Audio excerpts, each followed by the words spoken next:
My name is Don K. Preston. I am the president of Preterist Research Institute of Ardmore, Oklahoma. And we are involved in a study of the resurrection of 1 Corinthians 15, a thematic study. And we have covered the ground from verses 1 to 34 of 1 Corinthians 15. We have begun to notice Paul's shift in focus in verse 35. In verses 1 to 34, to a great extent, Paul is discussing who would be raised.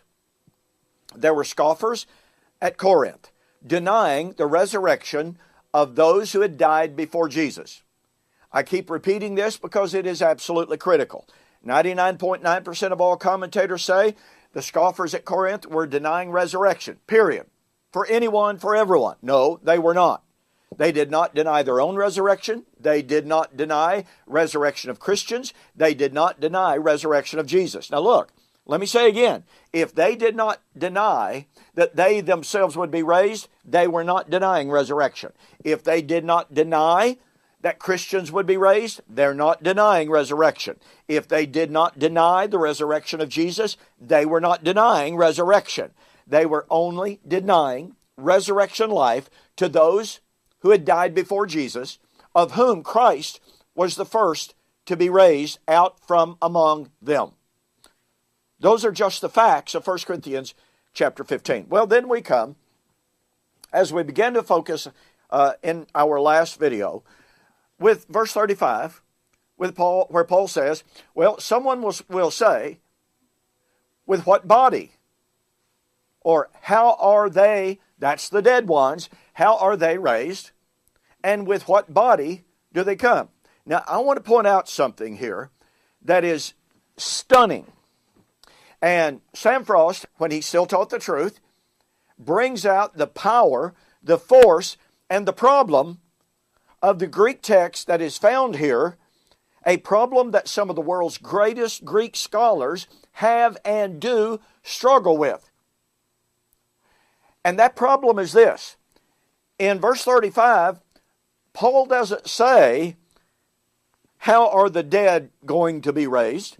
He does not say, and with what body will they come? Paul does not use the future tense. Paul uses the present indicative that is either in the middle or in the passive voice, according to the Greek sources.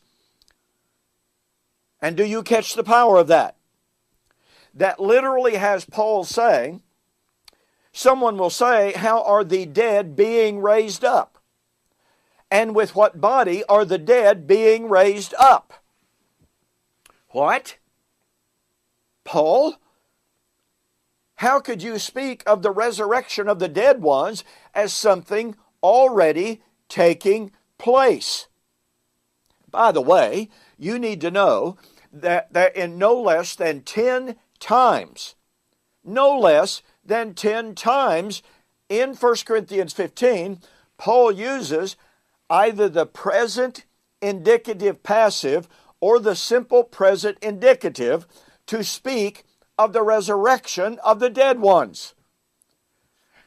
Now, some have argued, well, that's just kind of a nuance of the Greek. Well, wait a minute. Did Paul not know how to use the Greek tenses?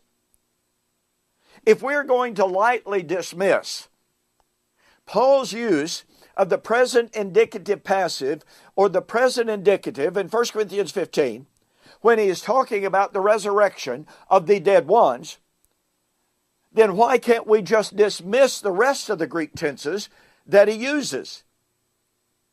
Does Paul use a future tense in some places in 1 Corinthians 15? Yes. Well, if we can discount the present indicative passive, why can't we discount the future tenses?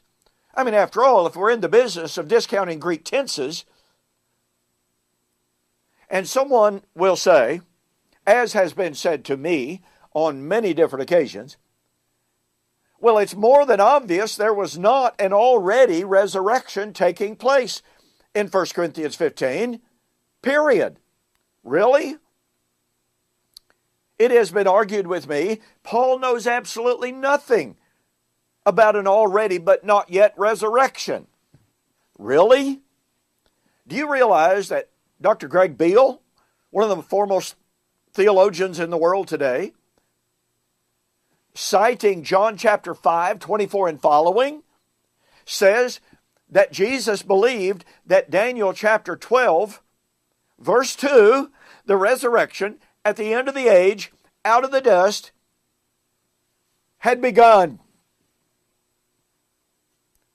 Well, what does John 5 say? The hour is coming, and now is, when the dead shall hear the voice of the Son of Man and shall come forth. Those who hear the voice of the Son of Man have passed from death to life. There's resurrection. That was a first century reality. Do not marvel at this, for the hour is coming, in which all that are in the grave shall hear the voice of the Son of Man and shall come forth. That's the not yet.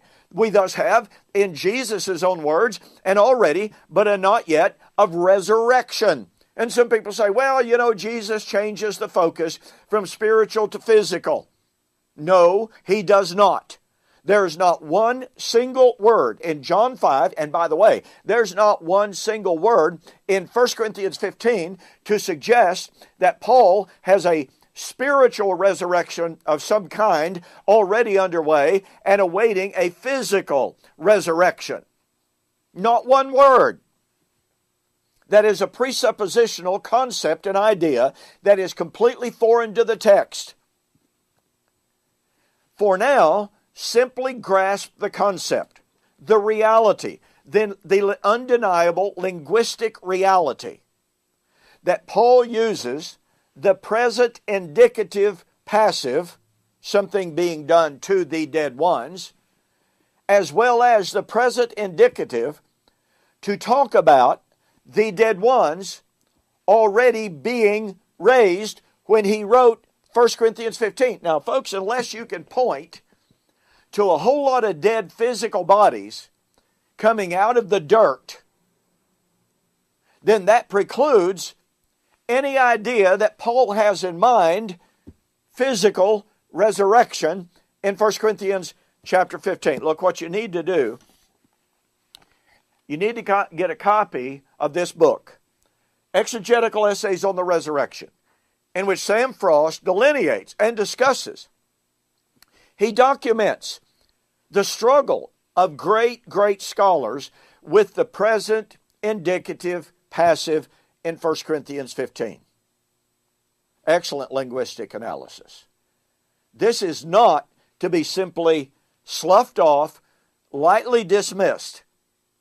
It raises all sorts of exegetical problems to simply ignore Paul's use of the present indicative passive.